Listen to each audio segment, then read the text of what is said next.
Guys, may isang magandang hapon sa inyo guys. Ngayon, dito tayo ngayon sa sa lugar ng sa size lugar ng mga Aita. At napadaan tayo dahil bibili tayo ng wild honey. Yun nga guys.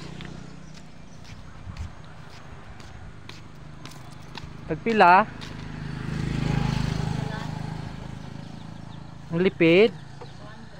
Pila? Pure gidi siya. Banahon na mo ang bata na. Ariyo, tagpila ning galon. 1.8 ng galon, pulo kalipid. Wow. 1.8. 180 lang na tukaan. Bago ni? Oo.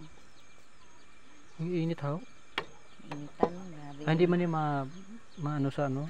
Init? Bugnaw mang dapir sa hangin. Pag sa bakulod na malupok na. Lupok niya siya. Lupok na sa pagdito na. Sige. 200 na ma.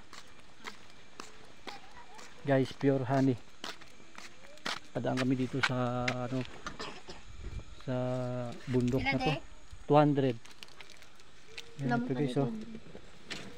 Wild honey guys, para sa sinisipon, ubo, papatibay ng immune system, ni Inday Siki at ng kalapati. Thank you.